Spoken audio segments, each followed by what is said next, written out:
आने का बहुत बहुत शुक्रिया। अभी मैं अगली हमारी प्रतिभागी को बुलाना चाहूंगी, जिनका नाम है इंदु नांदल। और ये जर्मनी से हैं हाल फिलहाल, बट पिछले इससे पहले 25 वर्ष तक वो इंडोनेशिया में भी रह चुकी हैं, वहां पे अध्यापिका के रूप में कार्यरत रही हैं। आप एक बेहतरीन लेखिका होने के साथ साथ टेनिस और वॉलीबॉल वॉलीबॉल की खिलाड़ी भी हैं। आपने रामायण पर 665 पंक्तियों की एक कविता लिखी है, जिसको कि वर्ल्ड रिकॉर्ड में शामिल किया गया है।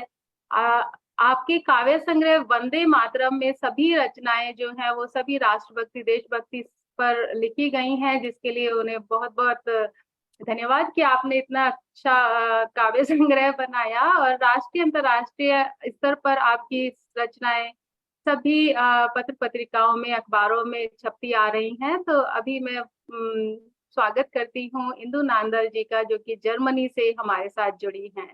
इंदु नांदल जी। बहुत बहुत शुक्रिया विनीता जी। और आप बहुत सुंदर संचालन कर रही हैं। और हम जर्मनी गए थे इंडोनेशिया से, अब फिर दोबारा इंडोनेशिया में वापस आ गए हैं। अच्छा।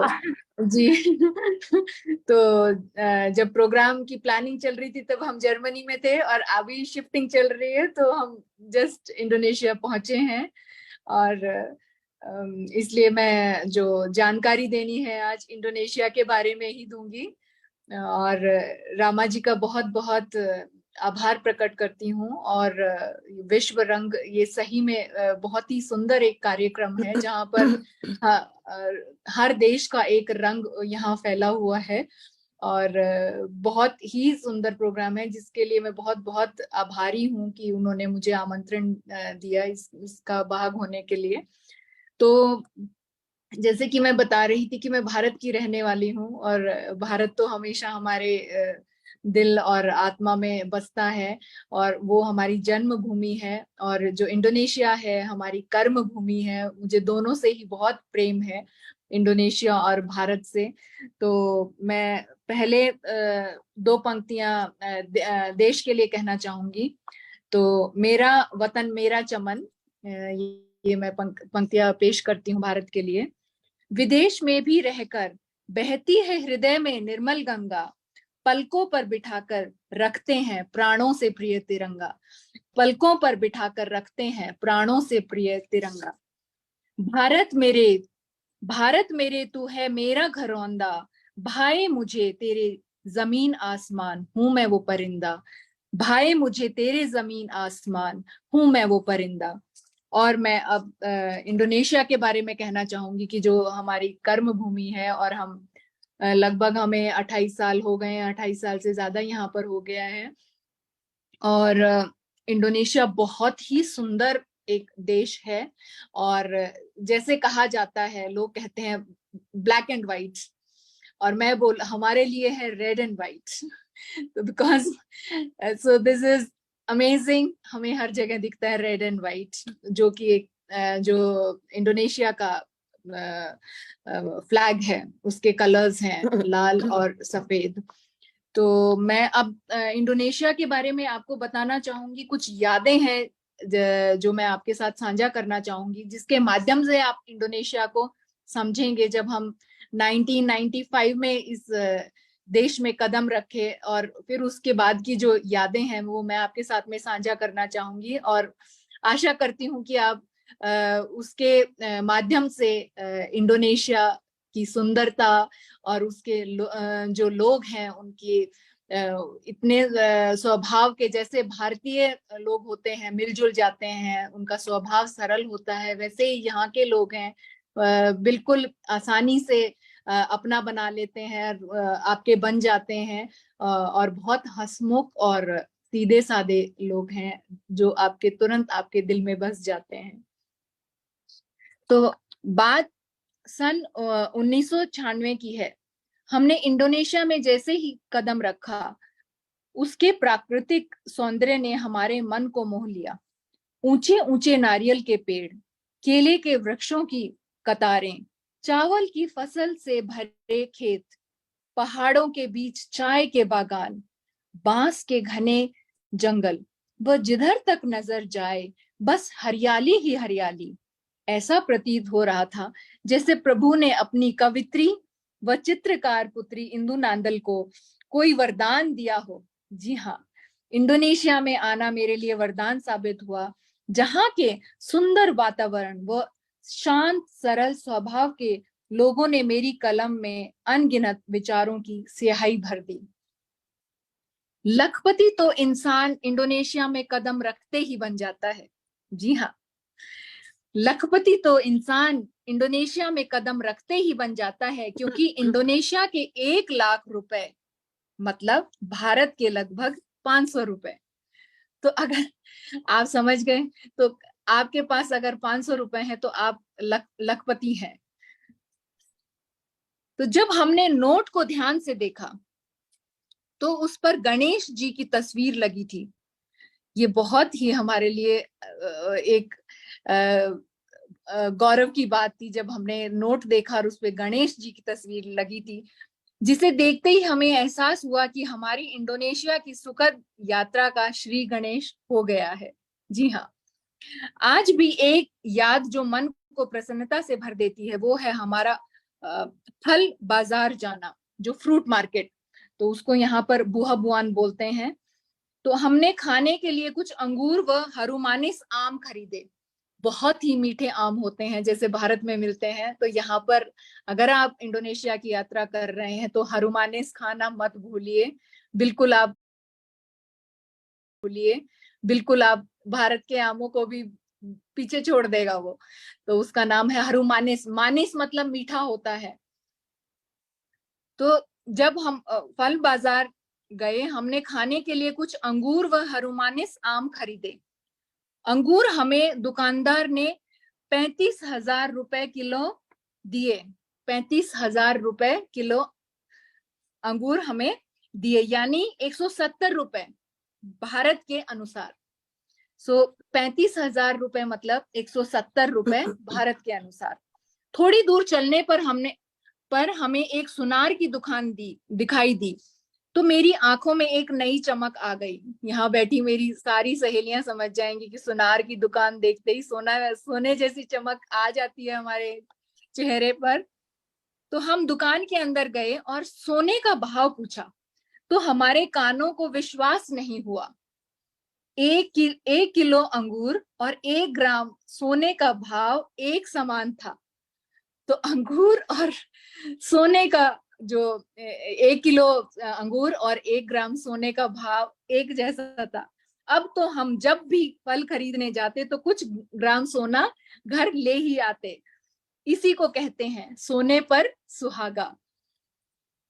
तो और मैं आपको बताना चाहूंगी बाली के बारे में। बाली इंडोनेशिया का वो सुंदर द्वीप है जो विश्व भर में प्रसिद्ध है। इंडोनेशिया ज्वालामुखियों, विश्व की सबसे बड़ी मछली, सोने की खान, विश्व के सबसे बड़े फूल के लिए ही प्रसिद्ध नहीं है, परंतु यहाँ का बाली द्वीप अत्यंत सुंदर मंदिरों के लिए भी जाना जाता है, और जो इनके दर्शन कर ले वो आजीवन स्मृतियों को भूल नहीं सकता। मंदिर परिसर में एक खुले रंगमंच जैसी संरचना भी है, जहां शाम को हिंदू पौराणिक नाटकों का मंचन होता है। यहाँ धर्म का जो अनोखा रूप देखने को मिला वो आज 3 दशकों के बाद भी हमारे दिल को छूता है। बात करते करते हमें पता चला कि दिन में वहां के लोग रोजा रखते और शाम को हिंदू मंदिरों में रामायण का मंचन करते दिखाई देते। तो बहुत ही ये सुंदर एक हमारे लिए दृश्य था ये। हमने देखा धार्मिक त्योहारों के दौरान बाली के लोग मूर्तियों को कपड़े पहनाते और यहाँ तक कि मंदिरों में मूर्तियों के ऊपर छाते लगाते हैं। तो जब भी आप आएंगे तो आपको ये दृश्य देखने को मिलेगा जो बहुत ही मन भावन होता है। यहाँ रामायण और महाभारत की झलक हर जगह देखने को मिली। भगवान गणेश जी से लेकर हनुमान जी के मंदिर यहाँ देखने को मिलते हैं, परंतु एक दृश्य मेरे जहन में आज भी ताजा है और भगवान में विश्वास व आस्था को गहरा करता है।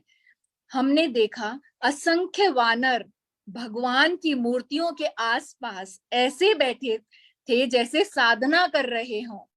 उन्हें देखकर ऐसा प्रतीत होता था जैसे साक्षात राम भक्त हनुमान मंदिर में पहरा दे रहे हों। जी बिल्कुल, आप वहां से आपको हटने को मन नहीं करेगा, क्योंकि आपको ऐसा ही अनुभव होगा जैसे कि हनुमान जी बैठे हैं और भक्ति में लीन है बिल्कुल वहीं पर। बाली को इंडोनेशिया का दिल बोला जाता है और मेरा दिल बाली में हमेशा के लिए लग गया। आज भी अक्सर उन यादों में खो जाती हूँ और आधुनिक युग में रामायण युग सा वातावरण महसूस करती हूँ। सही में ऐसा लगता है कि जैसे हम सतयुग में ही रह रहे हैं यहाँ पर रहकर। और मैं आपको बताना चाहूंगी इंडोनेशिया के बारे में कि अगर आप आए यहाँ पर तो जैसे हम लोग फ्राइड राइस बोलते हैं, फ्राइड राइस जो हम लोग खाते हैं, तो यहाँ पर वो नासी गोरेंग होता है और बहुत ही स्वादिष्ट होता है। और यहाँ जो मौसम है वो दो ही मौसम रहते हैं, गर्मी और बरसात। तो यहाँ के बारे में एक मान्यता है इंडोनेशिया के बारे में कि जिस महीने में भी आर आता है, र, जैसे जनवरी, फरवरी, मार्च, अप्रैल, तो उनमें बारिश होगी। फिर मई, जून, जुलाई, अगस्त बारिश नहीं होगी। फिर सितंबर में आर आता है तो फिर सितंबर से बारिश फिर शुरू हो जाएगी। तो आप आर देख के अपना छाता जरूर लेकर आए यहाँ पर अगर आप इंडोनेशिया में आ रहे हैं। और इंडोनेशिया के बारे में मैं आपको बताना चाहूंगी कि जैसे यहाँ का जो एक कपड़ा है उसको कहते हैं, डिजाइन है उसका है बाटिक। बाटिक, यहाँ पर बाटिक डे भी मनाया जाता है 2 अक्टूबर को। जैसे बंधेज होता है इंडिया में, और ये जो बाटिक है ये इंडिया में भी होता है और अफ्रीका में भी होता है, जो ऐसे डॉट डॉट डॉट करके जो डिजाइन होता है। तो और यहाँ मतलब वो पुराना जो डिजाइन होता था वो नीले रंग का ही होता था बाटिक का, जो इंडोनेशिया में ओरिजिनल जो ट्रेडिशनल जो बोलते हैं।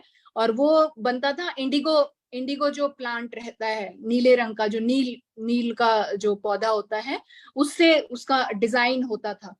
और तो यहाँ पर जो देश की जो सितंबर 2009 में इंडोनेशिया के बाटिक ने यूनेस्को की मानवता की अमूर्त सांस्कृतिक विरासत की प्रतिनिधि सूची में अंकित 76 तत्वों में अपना स्थान बनाया। इस सम्मान के बाद बाटिक अक्सर छात्रों, होटल कर्मचारियों, सरकारी कर्मचारियों और निजी कंपनियों के कर्मचारियों द्वारा पहना जाने लगा, खासकर शुक्रवार को। तो जब अगर आप देखेंगे कि वो एक ही यूनिफॉर्म में या कैसे वो एक ही डिजाइन में कैसे दिख रहे हैं, स्पेशली अगर आप आए हैं और इंडोनेशिया की यात्रा कर रहे हैं, तो शुक्रवार को ज्यादातर सभी लोग बाटिक पहन के जाते हैं। जैसे हम भी जो अध्यापिकाएं हैं, हम तो स्कूल में हम कोशिश करते थे कि एक दिन हम जरूर बाटिक पहने, और दफ्तरों में भी पहना जाता है बाटिक। बहुत सुंदर डिजाइन होता है। तो अगर आप बाटिक इधर आए इंडोनेशिया में तो बाटिक की जो वो वस्त्र हैं वो खरीदना भूलना मत, यहाँ से जरूर लेके जाना। और तो मैं आपको ये और बाटिक के बारे में बताना चाहूंगी कि इंडोनेशिया आने वाले हर व्यक्ति को देश के इस गौरव से प्यार हो जाता है। बाटिक की सुंदरता इंडोनेशियाई लोगों की रचनात्मक धैर्य और विशिष्टता के लिए एक श्रद्धांजलि है। तो ये बहुत ही सुंदर देश है और बहुत ही प्यारा देश है, और यहाँ के लोग बहुत प्यारे हैं। तो और हमारे तो दिल में बसा हुआ है, हमारी तो आत्मा में बसा हुआ है, हमारी कर्म भूमि है ये, और बहुत ही सुंदर देश है। तो मैं आशा करती हूँ कि मैं आपको कुछ जानकारी इंडोनेशिया के बारे में दे पाई होंगी। बहुत बहुत शुक्रिया। बहुत सुंदर इंदु जी, बहुत सुंदर, बहुत जानकारी। बहुत शुक्रिया रमा जी। बहुत ही सुंदर जानकारी दी आपने इंदु जी। एक्चुअली मुझे लगा कि आप जर्मनी तो बिल्कुल मिस नहीं कर रहे हैं, सिर्फ इंडोनेशिया में रच बस गया है आपका दिल। और मुझे लगता है मैं भी कभी आऊंगी तो सोना लेना जरूर याद रखूंगी, और बाटिक प्रिंट के कपड़े जो आपने बताए उसकी वजह से मेरा भी मन हो रहा है कि एक बार तो इंडोनेशिया जा ही आना चाहिए। मगर जी आपकी बिल्कुल। हाँ, मगर आपकी जानकारी बहुत ही अच्छी रही, बहुत ही दिलचस्प भी रही कि रेड एंड व्हाइट इंडोनेशिया, और वहां पे 2 ही सीजन होते हैं, वो भी आर से रिलेटेड है। मतलब अगर आर नहीं है तो बरसात नहीं है, और आर है तो बरसात है। बहुत ही दिलचस्प जानकारियां आपने दी, आपका बहुत बहुत शुक्रिया इतना सुंदर जानकारियों से सभी को अवगत कराने के लिए। तो बहुत अब शुक्रिया। बहुत धन्यवाद। तो अब मैं बुलाना चाहूंगी ईला कुमार जी को, ईला नरेन जी। आप भारत की कवि, उपन्यासकार, अनुवादक,